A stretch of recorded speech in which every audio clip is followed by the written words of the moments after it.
Okey, Assalamualaikum warahmatullahi wabarakatuh dan salam sejahtera. Um, jadi kita akan mulakan kelas malam ni dengan umul kitab Al-Fatihah.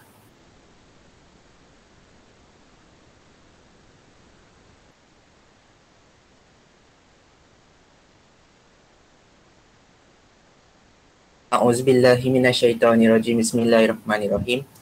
Alhamdulillahirabbil alamin wassalatu wassalamu ala asyrafil anbiya'i wa ala alihi washabihi ajmain. Allahumma aftah alaina hikmataka wanshur alaina min khazaini rahmatika ya arhamar rahimin. Rabbi shrah li sadri wa yassir li amri wahlul 'uqdatam min lisani yafqahu qawli. Wa sallallahu ala sayidina Muhammad wa ala alihi washabihi wasallam. Walhamdulillahirabbil alamin. Alright, so kita sambung lagi pembelajaran kita. So kalau awak lihat minggu lepas ramai pelajar yang dah hantar graf-graf yang mereka lakar dalam grup WhatsApp. So graf-graf ni lah yang kita akan cari nilai untuk soalan C. Okay, so saya harap awak masih ada lagi kertas graf tu dan kita akan sambung jawab soalan yang seterusnya. Okay, bagi pelajar yang baru daftar, jadi mereka memang masih belum lagi lah siapkan graf ni. Tak apa, kita bagi pelajar tersebut lihat sahaja. Okay, tapi awak kena lihat dengan teliti lah. Nanti saya akan go through lagi sekali dalam soalan set yang kedua buat benda yang sama. Okay, ni set satu kita habiskan dululah. Alright. Okay, jadi pelajar ada kat sini dalam 14 orang yang lain kalau lebih baik masuk awal lah, senang. Tak ada terlambat. Okay, kita lihat soalan yang dia bagi kat sini. Okay, berdasarkan graf yang kita buat lah. Okay, ni apa yang awak buat minggu lepas. Cari julat bilangan roti krim jika bilangan roti deli yang dibeli ialah 40 unit. Okay, jadi untuk soalan macam ni, soalan ni adalah direct question sebab apa? Okay, soalan ni direct question sebabnya kita dah lakar graf. Tapi kita kena juga tengok macam awak lakar graf tu, X tu siapa, Y tu siapa. Okay, macam X ni tak silap saya cream kan. Saya tak berapa ingat. So minggu lepas kamu catat macam mana. Okay, daily tu adalah X dan Y ialah cream. Macam tu, terbalik. Okay, X ialah daily dan Y ialah cream. So saya tulis siap-siap lah. Ini adalah contoh. Semua yang awak lakar dalam graf ni mesti kena ada nama. Pak si Y kena ada nama, Pak si X kena ada nama. Kemudian garisan ni pun kena ada nama.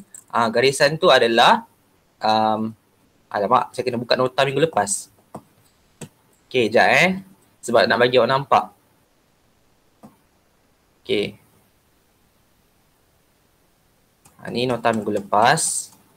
Banyak conteng Okay, so ini adalah Y sama dengan 3X. Ini adalah Y sama dengan 3X. Okay, kemudian kita ada 4X tambah 3Y sama dengan 360. Dan akhir sekali kita ada X tanpa Y sama dengan 90.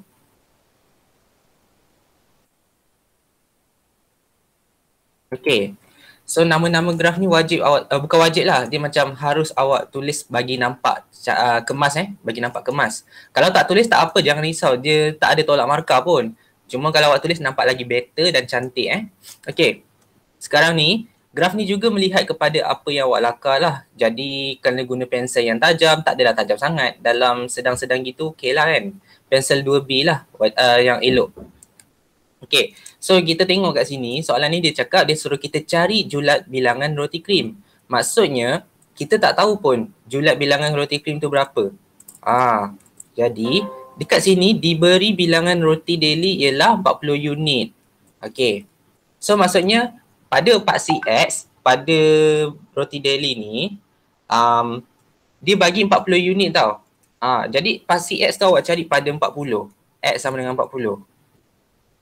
Okay, X sama dengan 40 kat sini lah. Okay, kat sini. Okay, pada X sama dengan 40 ni, kita nak kira tau berapa bilangan yang ada untuk Y. So, kita kena tengok graf. Kita bawa naik atas daripada 40 ni Okey, naik ke atas guna pembaris, buat garis putus-putus boleh, buat garis penuh boleh. Okey, so kita cari graf tu. Kita akan search, kita akan cari graf tu. Sampailah pelanggaran yang pertama. Pelanggaran pertama pada garisan lorekkan rantau R ni, ni kan awak lorek kan minggu lepas. Okey, ni awak lorek minggu lepas. Okey, pelanggaran yang pertama kita tulis sebagai minimum. Okey, pelanggaran yang pertama, dia langgar sekali minimum. Okey, dia langgar sekali minimum. Okey, minimum ni saya tulis kat sini lah, min. Kemudian nilai dia awak kena kira. Okey, nilai dia awak kena kira pada Y. Pada paksi Y lah awak kena kira. Berapakah nilai Y dia? So kalau awak kira Y dia awak dapat 50 minimum. Okey, dan dia ada lagi satu pelanggaran. Okey, pelanggaran dia awak tengok dia langgar lagi pada kawasan R yang berlorek lagi satu. Okey, di sinilah. Okey, dekat situ. So, pada pelanggaran yang kedua ni, okey, saya tak nampak sangat kotak dia sebab pudar gambar dia. Okey, so kat sinilah. Okey, kat sini saya dapat berapa? Okey, awak kena kira lah. Saya pun tak ingat. Sekejap saya kasi nampak jelas sikit. Saya tengok kat sini lah. Sekejap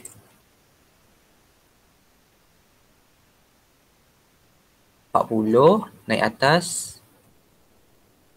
Okey, kat sini dalam 61, 2, 3, 4, 5, 65. Okey, dalam 65 lah. Okey, ni contoh. Awak kalau ada kertas graf kan, awak boleh carilah nilai dia. Dalam 65 kot something Okey, 1, 2, 3, 4, 5, 6, 66 macam tu. Okey. Saya tak ingat lah sebab dia punya graf ni nampak pudar sebab saya just screenshot saja. Jadi pelanggaran yang kedua ni anggap je lah pelanggaran kedua Okey, kita langgar dan kita cari nilai tu, kita dapat kat sini. So kena kira lah 61, 62, 63, 64, 65, 66. Saya dapat 66 lah. Okey, ikut graf masing-masing. Okey, ikut graf masing-masing. Okey. Jadi, julat tu maksudnya bermula daripada min sampailah max. Ni adalah max. Okey, max. Max tu bukannya dekat luar bukan dekat atas ni, bukan. Ni salah salah. Sebab dia nak kawasan berlorek sahaja. Kita mesti fokuskan kepada kawasan berlorek. Jadi, kita punya julat dia adalah bermula daripada 50 sampai 66. Jadi macam mana kita nak kira? Okey. Jawapan dia dekat paksi Y tau. Okey, jawapan dia dekat paksi Y. Bukan dekat paksi X jawapan dia pada paksi Y. So kita tulislah macam ni. Okey, mulakan dekat 50. Okey. Diikuti dengan paksi Y. Okey, sehingga 66. Dia macam tu. Bermula daripada 50 diikuti dengan paksi Y sehingga 66. Okey, ataupun 50 paling sedikit, 66 paling maksimum pada paksi Y. Okey, so ini adalah contoh julat bentuk ataupun tata tanda julat. Julat tu maksudnya antara mana sampai mana. Dia macam banyaklah jawapan dia. Antara mana sampai mana. Okey. Range. Dalam bahasa Inggeris dia range. Okey. Jarak. Okey, jarak dia tu. Soalan macam ni biasanya satu markah dan memang senang sangat sebab jawapan dia berdasarkan graf. Okey, berdasarkan graf awak je. Okey, so kita tengok contoh jawapan yang ada dalam rangka ni. So tengok kat sini. Ni. Ini 50 antara 50 sampai 66 pada paksi Y. Okey. So satu markah. Oh, 2 markah dia bagi. Okey, baguslah 2 markah, senang. 2 markah bonus. Okey. So dia bagi sini 2 markah. Biasa 1 markah lah tapi kat sini dia tulis 2 markah. So tak apalah. Alright. So itu berkenaan dengan julat. Kalau dia minta awak cari julat roti daily, maksudnya awak kena cari julat jawapan pada paksi X lah kan. Ikut paksi. Soalan ni awak kena baca dulu. Roti cream ni paksi apa? Biasanya kita nak tentukan dia part siapa tu memang based on soalan A lah. Okay, soalan daripada atas-atas lah. Okay, ni soalan daripada atas-atas ni. Dia dah bagi tahu dah. Roti daily dan krim masing-masing ialah X dan Y. So dah tahu dah siapa X, siapa Y. Itu based on kemahiran membaca. Okay, kemahiran membaca pelajar. So pelajar ni kena rajin membaca lah. Okay, rajin membaca, cari kat maklumat. Kena fahamkan maklumat tu. Okay. Okay, so tadi tu adalah simple question. Okay, now soalan yang saya nak tekankan sebenarnya dalam minggu ni lah. Okay, minggu ni memang saya nak tekankan satu tajuk ni, satu masalah masalah penyelesaian masalah melibatkan fungsi objektif. Okay, hari ni kita belajar fungsi objektif dan mana yang dah belajar tu bagus dan kita belajar lagi. Okay. So, fungsi objektif ni adalah sesuatu persamaan yang kita nak tulis melibatkan situasi yang diberi.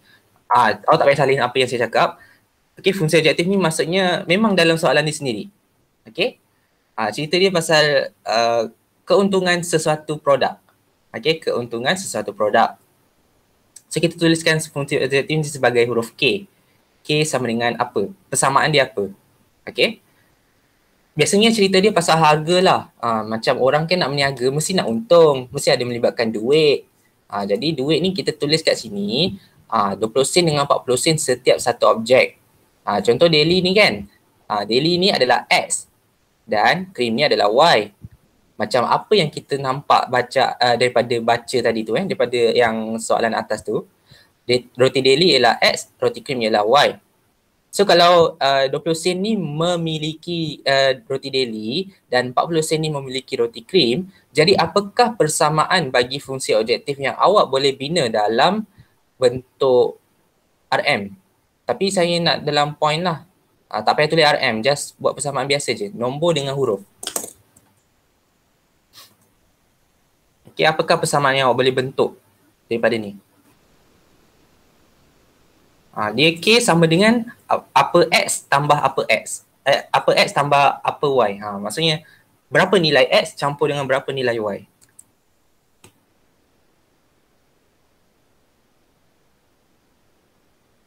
Okay, awak boleh bagi jawapan dekat ruangan komen.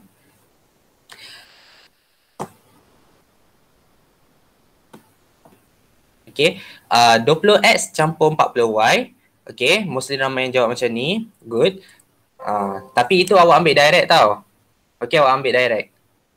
Sebab apa? Sebab awak ambil 20 sen. Kan, kita kira sen kan. Tapi bila kita cerita pasal keuntungan ni, kalau boleh kita nak dalam ringgit lah. Sebab apa? Sebabnya, okay, sekejap mana soalan tadi? Okay ni, sebabnya berdasarkan soalan 2 ni, okay, berdasarkan soalan 2 ni, dia dah bagi tahu dah harga dalam ringgit tau. Harga dalam ringgit ni adalah harga asal. Okay, harga asal. Untung je. Cerita dia pasal untung je. Maksudnya kat sini dia bagi untung lah. Kalau harga asal bagi roti daily ialah RM4 dan untung dia ialah 20 sen, maksudnya awak boleh tuliskan bentuk dia macam ni. 0.2x. Sebab kita nak dalam bentuk ringgit tau. Okay, kita nak dalam bentuk ringgit. Awak boleh buat dalam bentuk sen, tak ada masalah. Saya tak cakap salah. Saya cakap betul. Tapi seeloknya kita buat dalam bentuk ringgit. Okay. 0.2x campur 0.4y. Sebab apa? Sebab dia nak dalam ringgit lah. Kita kalau boleh nak semua dalam ringgit. Tak ada sen-sen. Okay. Kalau contoh awak buat sen juga, terlupalah katakan. Terlupa. So kalau contohnya awak buat K sama dengan 20X tambah 40Y, tak ada masalah. Masih betul lagi. Jawapan dia masih sama. So jangan risau. Cuma kita nak lebih baik adalah ini. Okay, nak lebih baik adalah ikut. Kalau sen, mesti point. Kalau ringgit, biasalah macam ni. Okay, so kita lihat perbandingan antara dua jawapan ni. Okay, perbandingan antara dua jawapan yang saya bagi dan awak bagi. Okay, so berdasarkan graf yang awak semua lukis, okay, berdasarkan awak semua lukis graf ni, kawasan Belorik kawasan belurik yang tengah R ni, okey, kita ada 3 bucu tau. Okey, kita ada 3 bucu. Bucu yang pertama dekat sini, bucu yang kedua dekat sini, saya guna warna merah. Okey, bucu yang kedua kat sini dan bucu yang ketiga dekat bawah sekali. Okey, bentuk segitiga dalam dalam tiga-tiga bucu dalam segitiga ni, soalan ni minta keuntungan maksimum. Keuntungan maksimum. Maksimum maksudnya tinggi lah, paling tinggi. Untung yang paling best. Okey, orang kata untung yang paling tinggi lah. So bila awak tengok graf ni kan, agak-agak mana yang sampai tinggi-tinggi ni kan? Mestilah bucu yang ni paling tinggi kan? Bucu paling tinggi. Paling tinggi, paling jauh. Bucu paling tinggi, paling jauh. Kat sinilah atas ni. Ni bucu tinggi juga tapi tak jauh. Okay, bucu tinggi sahaja. So kita ada 2 koordinat. Kita ada kawasan bucu yang kiri dengan bucu yang atas. Bucu yang bawah ni tak boleh ambil sebab dia sangat jatuh. Tak cantik lah kalau kita beli pun macam jual pun tak laku lah macam tu. So jualan yang laku adalah dekat sini. Ni lakulah atas. Okay, so kita tengok. Koordinat, macam mana nak kira koordinat yang macam ni? Susah complicated sebab dia antara pertengahan. Okay. So kalau kita tengok saya gunakan buku ni. Okay. Ni. So tengok betul-betul kat sini. Nampak pudar memang pudar pun. So kita tengok betul-betul dia punya bucu dia dekat tengah-tengah. Tengah-tengah. Kadang-kadang kan pelajar ni dia suka bundarkan tau. Bila bucu dekat tengah-tengah ni bersilang, okay, biasanya pelajar ni dia akan ambil yang kanan sikit. Dia ambil kanan sikit. So bila dia ambil kanan sikit, dia akan kira berapa tau? Dia akan kira jawapan dia adalah 28. Okay, 28. Okay, 28 dengan 83 tak salah saya. 28 dengan 83. Biasanya pelajar ni dia suka bundarkan ke kanan lah. Okay, 28, 83. Tapi ingat bucu yang awak ambil ni, lepas tu awak bundarkan ke tepi, dia dah masuk keluar dua kawasan belurik tau. Dia dah kira terkeluar daripada bucu tu. So hati-hati. Jadi elakkan kita bundarkan bucu ni. Okay, so bucu ni sebenarnya berada betul-betul tengah-tengah dekat sini. Tengah-tengah kotak tengah-tengah kotak ni. So kalau awak kira jangan bundarkan tau. Dia sebenarnya adalah berapa nilai dia? 27,5. 27,5. Sini 27. So dia setengah-tengah. Dia tengah-tengah 27,5. Okay, 27,5. So kadang-kadang pelajar ni confuse. Macam mana nak ambil 27,5 dengan 83? Boleh tak kita ambil 27,5? Tak cantik sebenarnya kalau ambil 27,5. So saya rekomenkan awak ke bawahkan sikit. Masukkan sikit ke dalam kawasan belurik. Jadi kita turunkan sikit satu lah. Kita turunkan satu. Sebab kawasan dia tu betul-betul kat tengah-tengah kotak. Jadi kita tak boleh nak kira. Itu kes-kes tertentu sahaja. Okay, kes-kes tertentu yang macam mana awak rasa susah sangat nak baca, awak masukkan sikit kawasan tu ke dalam. Okay, awak masukkan sikit ke dalam, awak tengok. Sini ada satu bucu yang kita boleh nampak jelas dan nyata. Ni, nampak tak? Okay, nampak ada sikit ni. So, kita kira lah kawasan bucu yang dalam sikit ni. Kita pinjam je. Ni kita panggil pinjaman kawasan. So, kita ambil sini. Kita kira kat sini kita dapat berapa. So, saya kira kat sini saya dapat 28 lah. Sama macam tadi lah 28. Tapi nilai Y dia kurang sikit sebab saya turunkan ke bawah. Saya turunkan ke bawah 1 unit. So, dia dapat 28 dengan 82. Okay. So, itu dia punya koordinat lah. Bucu paling tinggi. Okay. So, saya tulis bucu dia 28, 82. Okay, ni koordinat dia. Saya tak cakap dia paling tepat, tapi saya just cakap jawapan ni adalah titik optimum. Maksudnya titik logik. Okay, titik yang logik. Kalau pelajar ni dia buat lain sikit, pelajar ni dia suka buat yang macam orang kata bundarkan tadi kan. So dia buat macam 28, 83 ataupun 27, 83 kan. Something macam ni kan. Jawapan dia betul. Tapi certain things dia boleh jadi salah. Certain things sahaja. Jadi Nak elakkan daripada kita dapatkan kesalahan tu, better kita pinjamkan di kawasan ke bawah. Kita dalamkan sikit, kita tenggelamkan sikit. Kita masukkan sedikit ke kawasan berlorik. So kita turun satu, kita turun ke bawah sikit. Lepas tu kita dapatkan jawapan lah, koordinat yang optimum. Sebab tu saya panggil ni adalah titik optimum, titik logik titik yang paling logik. Titik optimum. Okay, 28, 82. Okay, tak apa. Benda ni memang agak complicated sebab ni mungkin awak nampak first time dia tak kena dengan kotak tu So kita tengok apa jawapan yang diberi dalam soalan ni. Dia bagi 28, 82 lah lebih tepat. Dia tak cakap jawapan lain salah. Dia cakap lebih tepat ataupun lebih optimum adalah 28, 82. Okay, koordinat yang jualan yang tertinggi lah. Jadi sekarang ni apa yang kita nak buat dengan titik optimum ni? Apakah tugas kita sebagai seorang pelajar nak selesaikan soalan C? Okay. So contoh saya ambil titik optimum ni 28 dengan 82. Saya kirakan gunakan persamaan objektif tadi. Okay. So sini saya tuliskan titik optimum. Okay, titik optimumnya adalah 28, 82.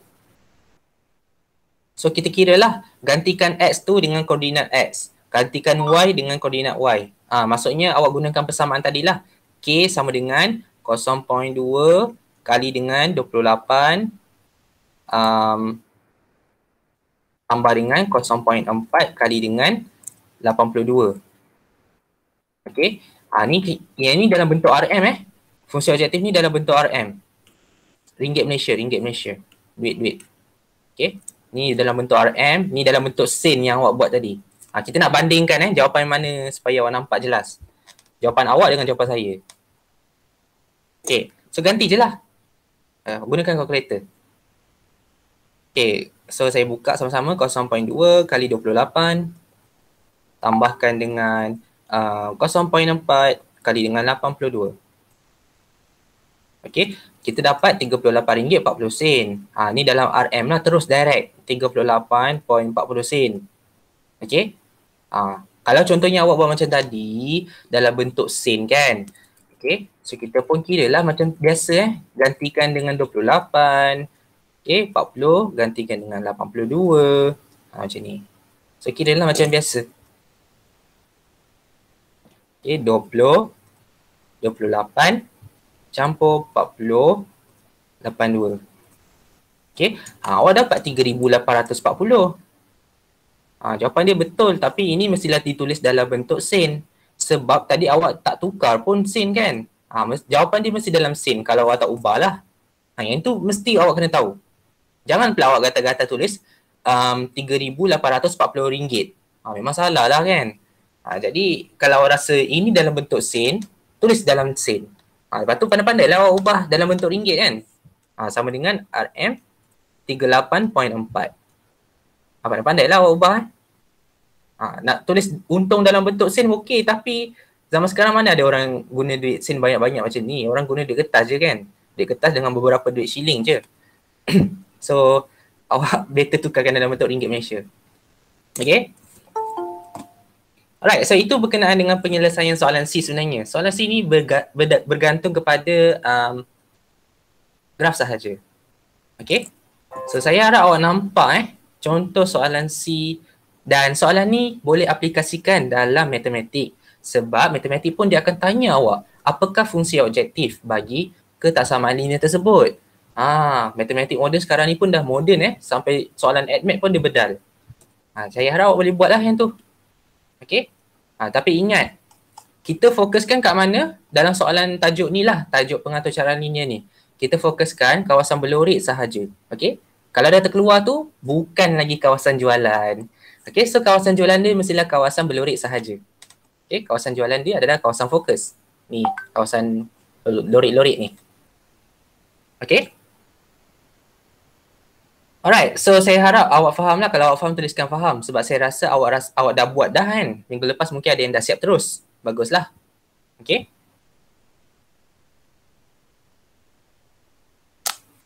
Alright, good. Yang lain okay.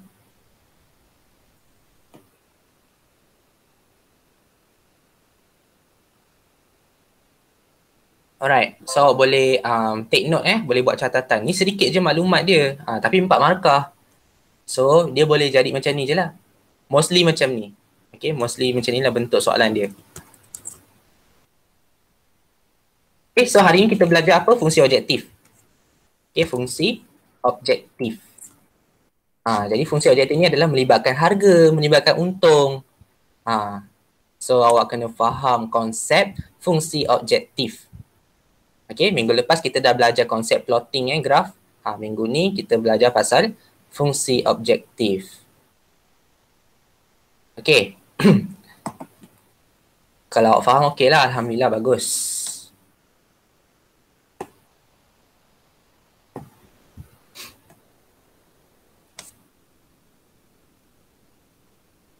Okay, so dua-dua jawapan ni saya terima RM dengan Sin ni. So pandai-pandai lah awak ubah dalam bentuk ringgit jawapan akhir tu. Oh ya, yeah. Bagi pelajar yang tak sempat menyiapkan nota minggu lepas kan, sebab saya kan ajar laju kan minggu lepas. So upload saya dah uploadkan dekat dalam Google Classroom. Awak boleh check Google Classroom tu tak payah download pun tak apa. Just buka melalui Google. Buka melalui Google. Macam saya selalu buka Google je tengok kat sini. Saya buka guna laptop lah, kalau guna phone pun boleh, tak ada masalah. Saya buka je Google Classroom ni. Okay, masuk macam biasa. Okay, tukar je email personal yang awak dah daftar tu lah. Macam saya daftar guna email biasa. Okay, masuk je macam biasa. Boleh, tak payah download. Okay, so pergi kat kelas tu dan awak tengok lah apa nota-nota yang kita dah belajar. Set 1 bahagian C, ada rakaman kelas, ada nota. Kalau malas nak tengok video, tengok nota kan. Okay, tak faham boleh tanya saya. Dan siapkan apa yang patutlah. Apa yang saya ajar dalam kelas, awak kena catat. Lepas tu apa? Ni sebenarnya awak kena hantar Set 1 bahagian C, awak kena hantar. Sebab saya jadikan dia sebagai tapak assignment atau tapak tugasan. So macam mana nak hantar? Okay, berdasarkan nota yang saya ada letak kat sini kan. Nanti hantar dalam bentuk file hantar, pastikan awak snap gambar, susun elok-elok, kemudian compilekan dalam bentuk file PDF. Gunakanlah app scanner.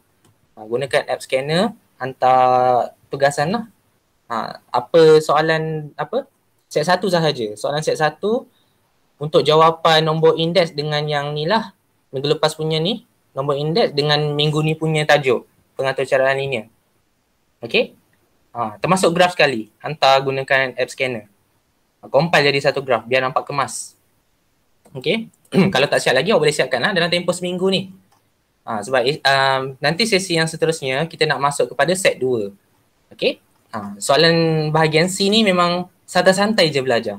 So awak tak payah risau. Alright. So kalau macam tu, saya akan PDF-kan file ni dan saya akan upload ya. Sekejap, sebelum tu saya nak tak banyak pun. Sekejap je, nak sambung sikit.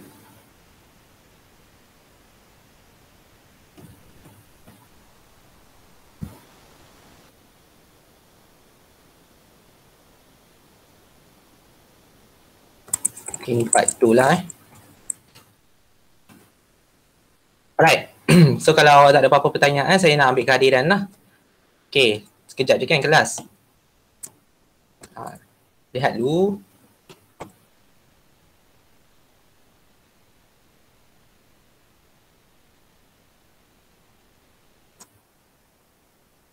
Banyak sangat email, pening kepala.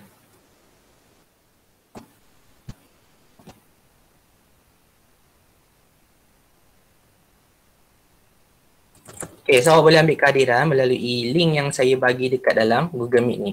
Okay, sila jawab dengan teliti soalan yang diberikan dan lepas awak jawab tu boleh lihat awal lah. Nanti masuk kelas lagi pada sesi yang seterusnya, sesi kedua pada pukul 9.30. Masuk awal jangan masuk lambat. Okay, itu saja untuk sesi yang satu ni. Sekian, terima kasih. Kita jumpa lagi pada sesi kedua insyaAllah.